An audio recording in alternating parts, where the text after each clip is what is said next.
Hi guys, welcome again in मौसना classes. तो आज हम लोग करने जा रहे हैं टीजीटी कॉमर्स का पेपर जो कि कल हुआ था और अभी तो कोई ऑफिशियल की नहीं आई है, बट मैं आपको जो आंसर दूंगा वो आप मान सकते हो। 125 क्वेश्चन है तो 114 115 क्वेश्चन के एग्जैक्ट आंसर रहेंगे।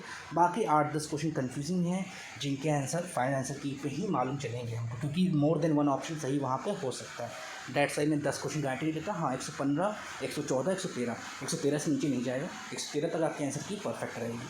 पहला क्वेश्चन आपके सामने आर एंड एस दो पार्टनर्स है, उनके रेशियो दिया है, न्यू पार्टनर एडमिशन ले रहा है, तो इसका करेक्ट आंसर क्या होगा? बी हो जाएगा।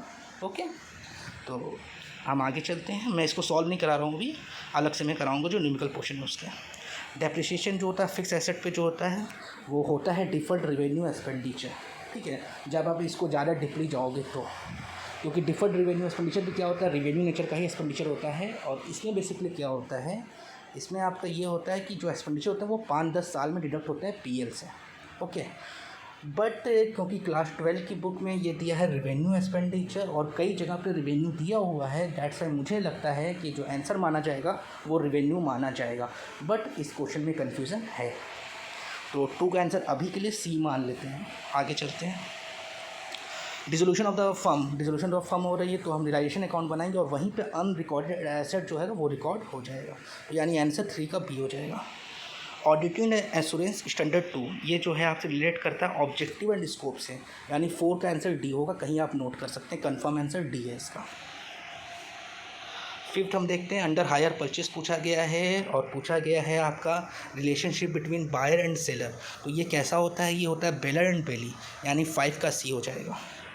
मेमोरेंडम ऑफ एसोसिएशन क्या होती है? ये जो डॉक्यूमेंट होता है वो होता है चार्टर ऑफ द कंपनी। सबसे मेन डॉक्यूमेंट यही होता है जिसमें आपका जो ऑथोराइज कैपिटल वगैरह होता है, ठीक है, लाइबिलिटी होती है, ये सब के बारे में मेंशन होता है। तो इसका आंसर 6 का डी हो जाएगा। मास्लो पूछा गया है, बहुत सिंपल क्वेश्चन था। मास्लो में सबसे नीचे क्या आता है? Psychological needs, physiological need, sorry. उसके बाद क्या आएगा? जो सबसे बेसिक नीड आपकी होती है फिजियोलॉजिकल नीड, वो आएगी। फिर आपका आ जाएगा क्या? सिक्योरिटी नीड, फिर सोशल नीड, फिर क्या आएगा? एस्टीम नीड, और सबसे ऊपर कौन जाएगा? वो जाएगा सोशल एक्चुअलाइजेशन। ठीक है, हाईएस्ट ऑर्डर की नीड जो होती है आपकी। 7 का आंसर ए हो जाएगा। आगे बढ़ते हैं। मोटिवेशन बेस्ड ऑन फोर्स और फियर। फोर्स और फियर ये नेगेटिव है, ठीक है, ये वर्ड ही नेगेटिव है और इसको हम कहते हैं नेगेटिव मोटिवेशन। तो 8 का आंसर सी हो जाएगा। आगे चलते हैं हम लोग। इंडिया की रैंक क्या है पॉपुलेशन में? सेकंड है। बहुत ही सिंपल क्वेश्चन है। फर्स्ट पे कौन है? चाइना है। रेपो रेट वो रेट होता है जिस पे आरबीआई कॉमर्शियल बैंक को लोन देता है, ठीक है। The rate at which commercial bank borrow money from RBI, यानी कॉमर्शियल बैंक जिस रेट पे आरबीआई से लोन लेते हैं। तो 10 का आंसर ये हो जाएगा। ये भी क्वेश्चन सिंपल है और प्रीवियस ईयर में कई बार पूछे जा चुके हैं। आगे बढ़ते हैं हम लोग। लेजर क्या होती है? लेजर जो होती है आपकी प्रिंसिपल बुक होती है, ठीक है, या फिर फाइनल एंट्री बुक होती है, क्योंकि जनरल जितनी भी एंट्रीज होती हैं वो फाइनली कहाँ पे ट्रांसफ़र होती हैं या पोस्टिंग होती है उनकी फाइनली, वो होती है लेजर में, ठीक है। और जो जनरल होती है वो क्या होती है? आपकी ओरिजिनल बुक ऑफ एंट्री होती है, या डे वाइज बुक भी आप उसको कह सकते हैं। तो 11 का आंसर क्या हो जाएगा? बी हो जाएगा। माल्टर साहब ने 2 चीज़ें बोली थी। जो आपकी पॉपुलेशन है वो कैसे बढ़ती है? वो बढ़ती है जीपी में। जो आपका फूड ग्रेन है वो कैसे बढ़ता है? वो बढ़ता है एपी में। यानी अर्थमेटिक प्रोग्रेशन में फूड ग्रेन बढ़ता है और पॉपुलेशन कैसे बढ़ती है? ज्योमेट्रिकल प्रोग्रेशन में। ओके, यानी 2 से 4, 4 से 8, 8 16, 16 से 32 होती है पॉपुलेशन। और जो आपका फूड ग्रेन 2 से 4, 4 से 6, 6 से 8 होता है। यानी पॉपुलेशन की बहुत तेज़ी से बढ़ती है और जो फूड ग्रेन है उस स्पीड से नहीं बढ़ता है। सिंपल सी बात ये है। 12 का पॉपुलेशन पूछ रहा है, 12 का आंसर सी हो जाएगा। ग्रॉस बुक पूछ रहा है। ग्रॉस बुक में क्या होता है? कुछ भी माइनस नहीं होता, पहले तो ये याद रखें। ओके, जैसे आप लोग ट्रेडिंग अकाउंट बनाते हैं, फिर उसके बाद पीएल बनाते हैं। ट्रेडिंग से आप ग्रॉस प्रॉफिट निकालते हैं, उसमें से फिर माइनस करके पीएल में आप सारे आइटम को एडजस्ट करते हैं, फिर आपका निकलता है नेट प्रॉफिट। यही बात यहाँ पे भी है। तो ग्रॉस बुक पूछ रहा है तो कॉस्ट लेस डेप्रिसिएशन कभी हो ही नहीं सकता है। फेयर मार्केट और रिलाइजेबल वैल्यू भी नहीं होगी। यहाँ पे आंसर परफेक्ट बैठेगा, हिस्टोरिकल कॉस्ट, यानी 13 का आंसर बी हो जाएगा। आगे चलते हैं। डबल एंट्री सिस्टम, ये क्वेश्चन कन्फ्यूजिंग है। क्यों कन्फ्यूजिंग है मैं बता रहा हूँ आपको। यहाँ पे आप एंट्री देखिए क्या पास करेंगे? सैलरी टू कैश, ठीक है, ये एंट्री आप पास करेंगे। यहाँ लिखा भी बगल में। सैलरी क्या है आपका? नॉमिनल अकाउंट है। कैश क्या है? रियल अकाउंट है। यानी यहाँ पे 2 अकाउंट आपके जो हैं प्रभावित हो रहे हैं, नॉमिनल और रियल, ठीक है। तो यहाँ पे मेरी समझ से या आपने आंसर लगाया होगा रियल और नॉमिनल, कोई भी लगाया हो, दोनों आंसर सही है आपका। और आंसर की में भी यही होगा कि ए और सी दोनों ही सही है, जो भी आप लगाएंगे वो सही मान लिया जाएगा। 14 का ये हो गया। 15 ड्राइंग क्या है, ड्राइंग किसको रिप्रेजेंट कर रहा है, ओनर को, ठीक है। तो ओनर को रिप्रेजेंट कर रहा है, सिंपल सी बात है आपकी। तो ओनर का जितना भी होगा वो क्या होगा, वो सब के सब किस में जाएंगे, पर्सनल अकाउंट में जाएंगे। 15 का आंसर बी हो जाएगा। बेसिक एविडेंस ऑफ ट्रांजेक्शन क्या होता है, वाउचर होता है। वाउचर के ही बेस पे जनरल एंट्रीज को हम पास करते हैं, ठीक है। तो 16 का आंसर सी हो जाएगा। अगला क्वेश्चन आपका पूछा गया है कि एक जो है लॉस बाय फायर हो जा रहा है, तो एंट्री क्या होगी, एंट्री हो जाएगी आपकी एंट्री आपकी loss by fire to purchase हो जाएगी, ठीक है। अब इसकी एडजस्टमेंट पूछी जा रही है। एडजस्टमेंट बोला जा रहा है कि सारा का सारा पैसा जो है वो क्लेम एक्सेप्ट हो गया। जब सारा क्लेम एक्सेप्ट हो जाएगा तो ये कहाँ से जाएगा, ट्रेडिंग में ये जाएगा, परचेस में से माइनस हो जाएगा, ठीक है। जो आपका माल जला है वो माइनस हो जाएगा, और साथ में जो इंश्योरेंस वाला क्लेम माना गया वो आपके बैलेंस शीट के एसेट साइड में आ जाएगा। तो आंसर क्या हो जाएगा, both in trading account and balance sheet. तो 17 का आंसर डी हो जाएगा। 18 देखते हैं, in the absence of any contract to the contrary capital profit on dissolution of a partnership equal ratio. जब आपका एग्रीमेंट नहीं है तो इक्वल रेशियो हो जाएगा, okay. Repair of second hand machinery जो है वो गलती से जो है डेबिट हो गई रिपेयर अकाउंट में। तो ये गलती कैसी है, ये प्रिंसिपल गलती है। At the time of retirement of a partner profit on revolution account जो होता है वो ऑल पार्टनर में ओल्ड प्रॉफिट शेयरिंग रेशियो में ही बढ़ता है, ठीक है। क्योंकि जो साल भर एफर्ट लगा है वो सबका लगा है, डेट साइज सबके बीच में बटेगा ये, और किस में बटेगा, ओल्ड प्रॉफिट शेयरिंग रेशियो में। तो 20 का आंसर बी हो जाएगा। ये क्वेश्चन आपका जो है, ये क्वेश्चन आपका गलत है, ठीक है, 21, क्योंकि इसमें सिर्फ एक ही फॉर्मूला जो है स्टैंडर्ड डेविएशन का है, बाकी नहीं है, और ये नॉट पूछ रहे हैं। तो डेट्स वाई ये क्वेश्चन जो है आपका रिजेक्ट हो जाएगा एक्चुअली में। आगे चलते हैं हम लोग। Which of the following is not a future of hire purchase system. और फ्यूचर कौन सा नहीं है, ownership is transfer immediately. Ownership hire purchase में इमीडिएटली ट्रांसफ़र नहीं होती। जब तक आप लास्ट पेमेंट नहीं कर देते हैं तब तक आपको ओनरशिप नहीं मिलती। प्रोसेसन मिल जाता है, ओनरशिप नहीं मिलती। 22 का आंसर डी हो जाएगा। स्ट्रेटेजिक प्लानिंग कौन बनाता है, टॉप लेवल मैनेजमेंट बनाती है, ठीक है। और जो उसको इम्प्लीमेंट करते हैं वो मिडिल लेवल करते हैं, कि मतलब उसको जो बताना, जो अपने जो लोअर लेवल को है, लोअर लेवल क्या है, एग्जीक्यूट करती है फ्लोर के ऊपर। तो आंसर 23 का ए। इसमें से कोऑर्डिनेशन एलिमेंट कौन सा नहीं है, देखिए कोऑपरेशन और म्यूचुअल अंडरस्टैंडिंग कभी नहीं हो सकता। सॉरी, कोऑपरेशन और म्यूचुअल अंडरस्टैंडिंग हमेशा होगा कोऑर्डिनेशन के साथ, ठीक। कोऑपरेशन नहीं रहेगा तो कोऑर्डिनेशन हो ही नहीं सकता है, और म्यूचुअल अंडरस्टैंडिंग भी रहेगा।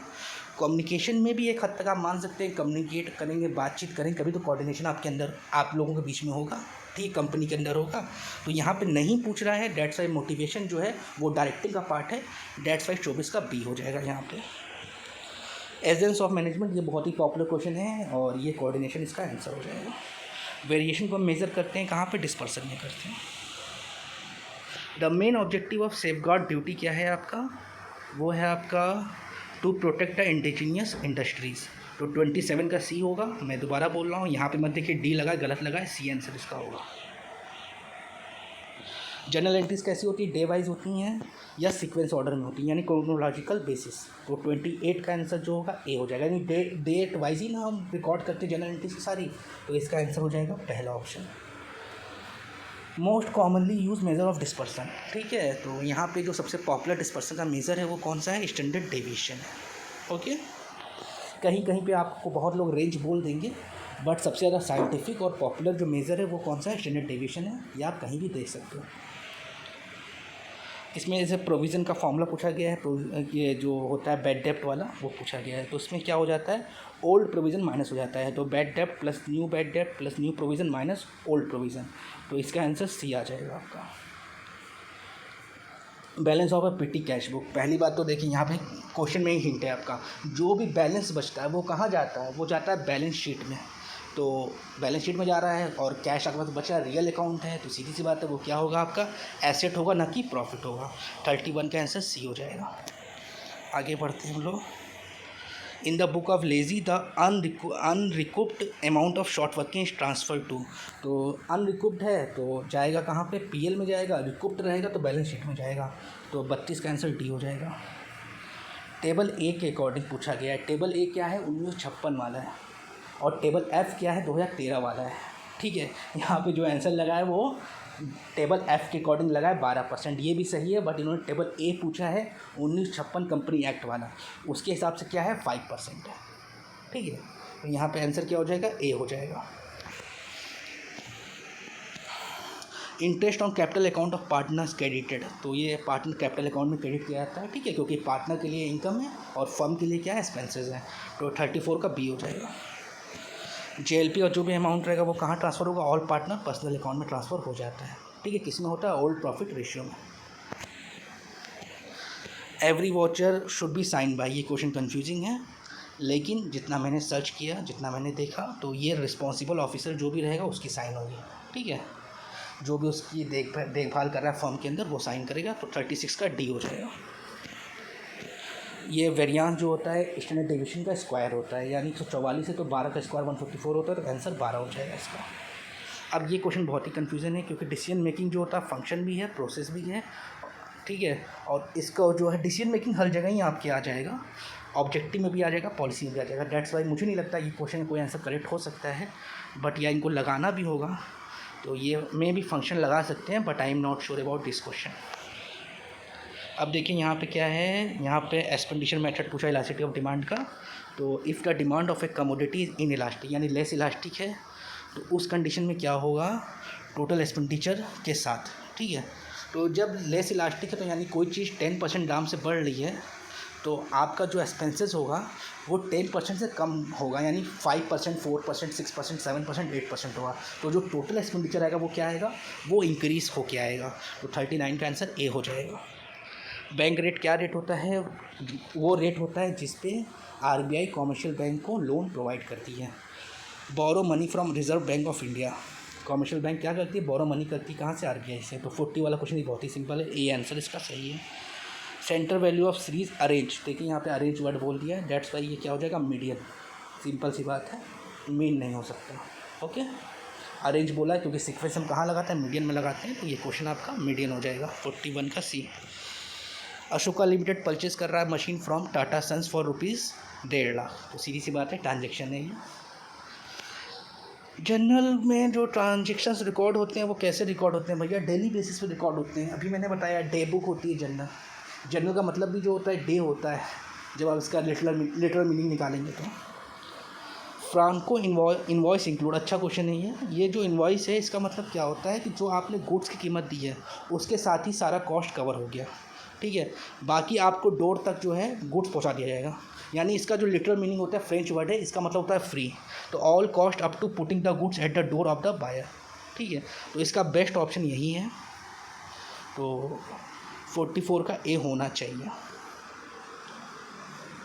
कौन सा करेक्ट है इसमें से, तो closing stock shown in trial balance के अंदर क्लोजिंग स्टॉक रहता है, तो कहाँ जाता है सीधे, सिर्फ एक ट्रीटमेंट होगी इसकी, वो बैलेंस शीट में होगी। तो 45 का बी सही है।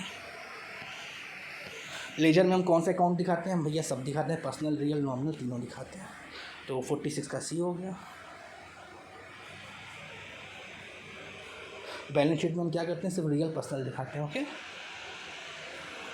इन the event of recoupment of short working by the lessor debit, यहाँ पे लेज़र को बोल रहा है क्या डेबिट करेगा, ठीक है।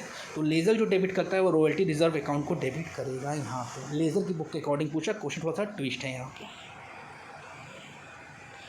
Which of the following can not be use for redemption of preference share, ठीक है। मैं श्योर नहीं हूँ इसको, लेकिन इसका आंसर जो मालूम है मुझे, वर्कमैन कंपनसेशन फंड होना चाहिए, ना कि प्रॉफिट प्रायर टू इनकॉर्पोरेशन होना चाहिए। 48 का बी होना चाहिए, but I am not sure about this question. After admission of a new partner the capital of the all partner must be in, अब यहाँ पे क्वेश्चन में क्या है, मस्ट बी है, यानी ये ज़रूर होगा। तो ये ज़रूर क्या होगा, न्यू प्रॉफिट शेयरिंग रेशियो आएगा, वो जैसा भी आ जाए, वो म्यूचुअली एग्रीड आ जाए या फिर जितना ये लोग सेक्रीफाइस करें उतने आ जाए, लेकिन सब कुछ में न्यू प्रॉफिट के अंदर म्यूचुअली एग्रीड रेशियो भी आ गया। तो मस्ट भी पूछ रहा है कि हमेशा ये होगा, तो जब भी न्यू पार्टनर एडमिट होगा तो हमेशा रेशियो बदलेगा, that's why new profit sharing ratio यहाँ पे होना चाहिए।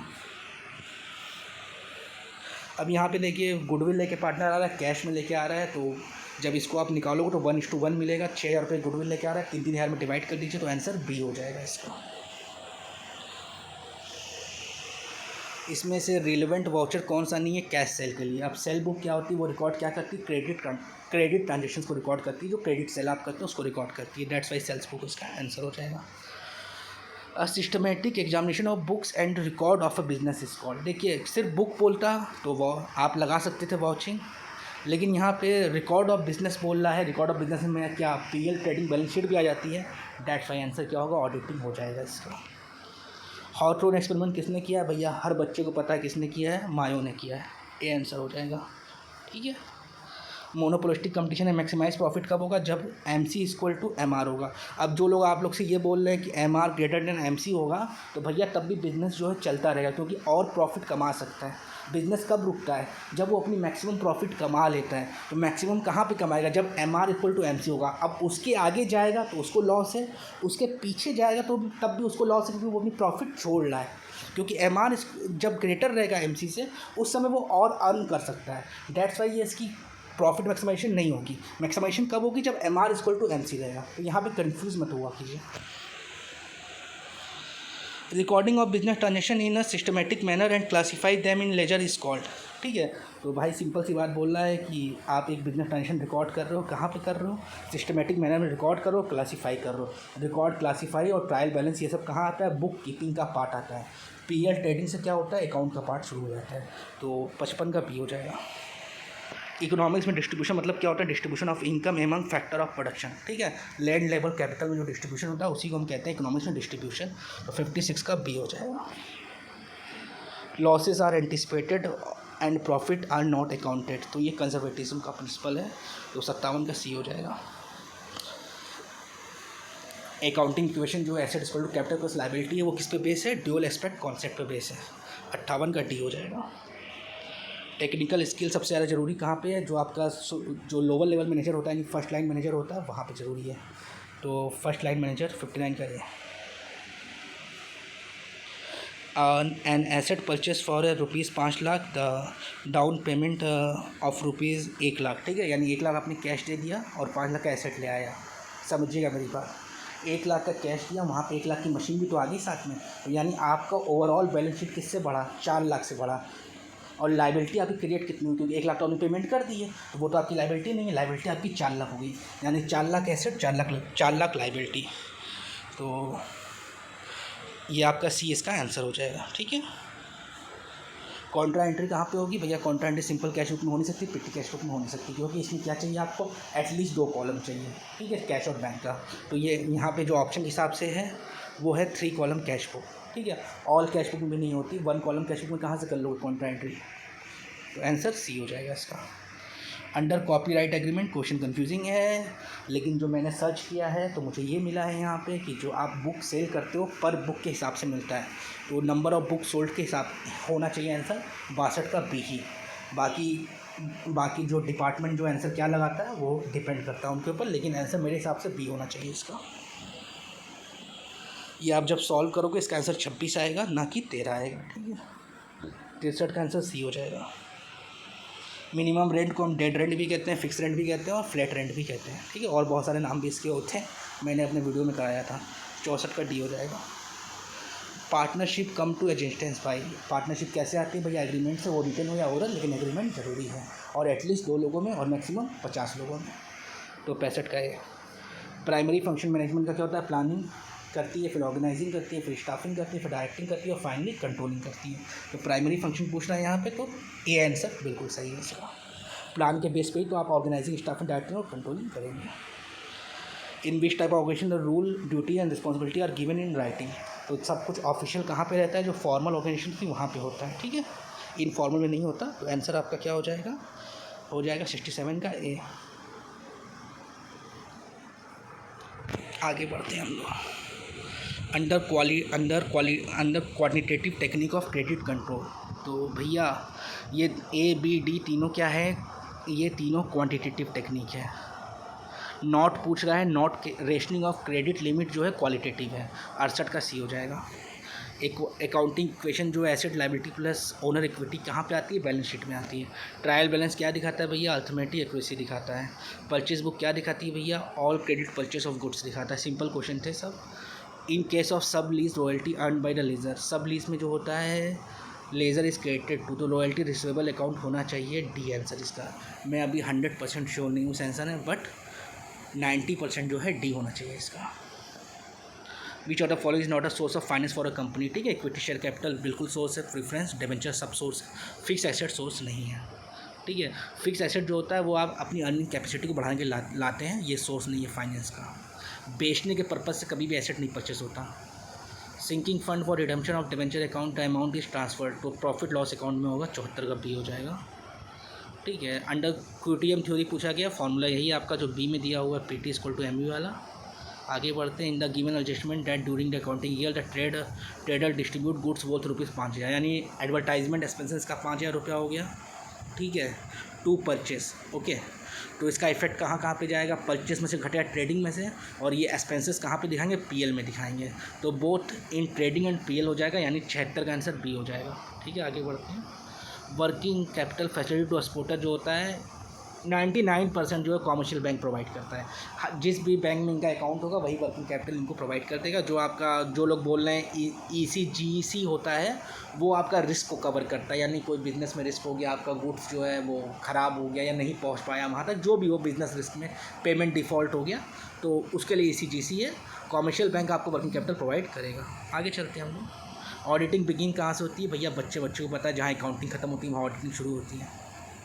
ठीक है, और जहाँ बुक कीपिंग खत्म होती है वहाँ अकाउंटिंग शुरू होती है। तो 78 का C. The most dominate cause of environment pollution is, अब यहाँ पे लोग बोल रहे हैं कि इंडस्ट्रियलाइजेशन होगा। ठीक है, पहली बात तो इंडस्ट्रियलाइजेशन जो है वो अब कम हो गया, पहले कंपेयर में 19वीं सदी और 20वीं सदी में ज़्यादा हो रहा था, पहली बात। दूसरी बात यह है, क्वेश्चन देने के समय एग्जामिनर के दिमाग में पॉपुलेशन का बात होगा, क्योंकि इस देश में ये करंट मुद्दा है जो पॉपुलेशन बिल वगैरह को लेके रिलेट करके। तो मेरे अकॉर्डिंग एग्जामिनर ने यही सोच के क्वेश्चन दिया है कि वो पॉपुलेशन को आंसर देना चाह रहा था। बाकी आपकी मर्ज़ी और एग्जामिनर की मर्ज़ी वो आंसर क्या लगाता है, बट मेरे लॉजिक के हिसाब से पॉपुलेशन ही जिम्मेदार है। जो भी होगा ना, पॉपुलेशन वैसे ही हो रहा है, इंडस्ट्री वगैरह क्यों इतनी ज़्यादा लग रही है? पॉपुलेशन ही बेसिक रीज़न तो पॉपुलेशन है। तो 70 का बी होगा, और ये करंट इशू भी है, बर्निंग इशू भी है, डेट्स वाई एग्जामिनर इसको बी ही लगाएगा, मुझे लगता है, गारंटी में नहीं लेता। आगे चलते हैं। ये क्वेश्चन रिपीट है पिछले बार का। The process that entail a proper and rational distribution of work between the members of the staff of the organisation, ये इंटरनल चेक से हो जाता है। Under the hire purchase system the interest for each period is computed on, यह हो जाएगा instalment में से रिमेनिंग अनपेड को आप माइनस करोगे, 81 का बी होगा। ठीक है, सी गलत लगा है यहाँ पे। Amount spent on increasing the seating capacity, earning capacity आप बढ़ा रहे हो ना, तो अर्निंग कैपेसिटी जब भी बढ़ती है आपकी तो वो क्या होता है? कैपिटल एक्सपेंडिचर होता है। अब यहाँ पे जो है एक चीज़ है जो कि मैं बता रहा हूँ आपको क्या है। यहाँ पे मिस्टर एक्स जो है पार्टनर है, पार्टनरशिप फर्म में विड्रॉ कर रहा है 2,000 रुपये at the end of each month के एंड में कर रहा है, यानी 5.5 महीने पे इंटरेस्ट लगना चाहिए, जो हम लोग पढ़े हैं। लेकिन यहाँ पे कहीं भी पर एनम नहीं लिखा हुआ है, पर एनम नहीं लिखा है तो सालाना नहीं आएगा वहाँ पे, तो 12 महीने पे आपको मानना पड़ सकता है, क्योंकि फिर 5/12 आप किस बेसिस पर करोगे जब पर एनम नहीं लिखा है। अब एग्जामिनर ने यहाँ पे गलती से ये चीज़ की है या जानबूझ के की है, बाई इंटेंशन की है, तो आंसर 1200 हो जाएगा, गलती से की तो 550 आंसर वो मान लेगा, ये डिपेंड करता है यहाँ पर। आगे चलते हैं। The verification of authority and authenticity of transaction, ये दोनों वर्ड जहाँ भी आए भैया आँख बंद करके वॉचिंग पे आंसर लगा दिया करो। ठीक है, 84 का सी हो जाएगा। डिपेंडेंट ब्रांच जो है क्रेडिट सेल भी कर सकती है, कैश सेल भी कर सकती है, तो सी आंसर हो जाएगा। नॉर्मली जो है कैश सेल करती है, लेकिन स्पेसिफिक केस में क्रेडिट सेल भी करती है। Summary and presentation of data in tabular form with सर्वल non overlapping classes, जब बात क्लासेस की हो रही है तो सीधी सी बात है भैया, ऑर्डिनल डिस्ट्रीब्यूशन, नॉमिनल डिस्ट्रीब्यूशन या क्रोनोलॉजिकल डिस्ट्रीब्यूशन हो ही नहीं सकता, तो बचा क्या? फ्रीक्वेंसी डिस्ट्रीब्यूशन बचा। हाँ, यहाँ पे देखिए, अब यहाँ पे लोग क्या कर रहे हैं, यहाँ पे लोग, मैंने कुछ वीडियोस देखे, लोग एडवर्टाइजमेंट बता रहे हैं। जरा क्वेश्चन देखिए, खुद सोचिए। The ability to change human needs into human want is called. ठीक है, ये आपने पढ़ लिया। अब जरा हिंदी में पढ़ेगा। मानवीय इच्छाओं को मानवीय आवश्यकताओं में परिवर्तित करने की योग्यता कहलाती है। योग्यता किस में होगी भाई? व्यक्ति के अंदर होगी ना, क्वालिटी। तो ये एक स्टेटमेंट वाइज क्वेश्चन है। इसमें सेल्समैनशिप वो क्वालिटी है जो कि फेस टू फेस आपके साथ कन्वर्सेशन करेगा और आपकी जो ह्यूमन नीड है उसको ह्यूमन वांट में कन्वर्ट करेगा। तो 87 का मेरे अकॉर्डिंग सी होगा। Name the audit that is generally conducted between two annual, ये सिंपल क्वेश्चन है, इंटरिम ऑडिटिंग हो जाएगा इसका। ठीक है। Which of the following is not the function of A business office, business office का फंक्शन कौन सा नहीं है? मैं श्योर नहीं हूँ। डिसीजन मेकिंग ऐसी स्टेप है जो कि हम लोग से लेके हर जगह होती है। ठीक है, तो डिसीजन जो है हर जगह है, हर जगह विराजमान है। ओके, यूनिवर्सल है। तो लोग डिसीजन मेकिंग कह रहे हैं, but I am not sure about that question, that's why मैं इस क्वेश्चन के बारे में बात ही नहीं करूँगा। अंडर परफेक्ट कंडीशन जो होता है वो शॉर्ट रन के अंदर जो होता है फर्म सुपर नॉर्मल प्रॉफिट कमा सकती है, क्योंकि होता क्या है कि यूनिफॉर्म गुड्स बेचे जा रहे हैं, ठीक है, एक ही तरह के गुड्स बेचे जा रहे हैं। तो ये आप उसको लॉन्ग रन में चलाओगे तो क्या होगा, बहुत सारे फर्म्स आ जाएंगी, अंदर एंट्री कर लेंगे, आपकी प्रॉफिट मार्जिन फिर से घट जाएगी। तो डेट्स वाई ये आपका क्या हो जाएगा, शॉर्ट रन में आप दाम बढ़ा नहीं सकते लॉन्ग रन के अंदर प्रॉफिट कमाने के लिए। तो 90 का आंसर ए हो जाएगा। प्राइमरी पर्पज ऑफ एडवर्टाइजमेंट क्या है, इन्फॉर्म, परस्यूट, रिमाइंड, तीनों ही ऑल ऑफ द अबव है। वेरिएबल प्रोपोर्शन में क्या होता है, सम फैक्टर प्रोडक्शन जो होता है वो फिक्स होता है। 92 का सी है। अन इनकम, इनकम अर्न नहीं की अभी आपने, ठीक है, यानी आपको मिल गई है, मे बी एडवांस हो सकता है, तो ये आपकी लाइबिलिटी है। सिंपल सा क्वेश्चन था ये भी आपका। In order to implement the provision partnership deed, partnership deed को इम्प्लीमेंट करने के लिए हम लोग क्या बनाते हैं, पीएल एप्रोप्रिएशन, उसी में सैलरी हो गई पार्टनर की, पार्टनर का जो आपका कैपिटल की प्रॉफिट जो है पार्टनर की, ठीक है, वो सब इसी में आप ट्रांसफ़र कर देते हो, ओके। और जो कमीशन है सब यहीं पे करते हो, क्रेडिट डेबिट करते हो, क्योंकि फर्म के जो एक्सपेंसेस है ना वो। तो 94 का आंसर बी हो जाएगा। कंपनी स्पेंड कर रही 20,000 painting of its building, it should recorded as, question ही जो है अपने आप में गलत है, ठीक है। यहाँ पे 2 रूल लगता है, ओके। रूल 2 क्या लगता है, या अमाउंट बड़ा है, ठीक है, तो वो कैपिटल एक्सपेंडिचर माना जाएगा, भले ही पुरानी बिल्डिंग पे आप कलर कर रहे हो। दूसरा रूल क्या कहता है, दूसरा रूल ये कहता है कैपिटल एक्सपेंडिचर का कि जो एक्सपेंडिचर आप कभी कभी करते हो, अब कलर वगैरह जो है इंसान 5-10 साल में एक बार करता है, ठीक है, कलर वगैरह इंसान 5 साल में एक बार करता है, ओके। तो उसको होना चाहिए कैपिटल एक्सपेंडिचर, लेकिन एग्जामिनर मानेगा इसको क्या, रेवेन्यू एक्सपेंडिचर। क्वेश्चन उसने गलत दिया है। विच one of the following statement is not correct, not correct क्या है, गुडविल जो है फिक्सेड एसेट नहीं है। फिक्सेड एसेट क्या होते हैं, जो आपके एक्सपेंसेस होते हैं, शेयर वगैरह इशू करने में अंडर राइटिंग एक्सपेंसेस वगैरह जो होते हैं वो चले जाते हैं वहाँ पे। 96 का आंसर डी हो जाएगा आपका। इंटरनल ऑडिटर को कौन नियुक्त करता है, भैया बोर्ड ऑफ डायरेक्टर नियुक्त करते हैं, ठीक है। मैनेजमेंट से इसका मतलब होता है मैनेजमेंट हटाती है, मैनेजमेंट नियुक्त करती है, यहाँ कोई पंचायत नहीं है।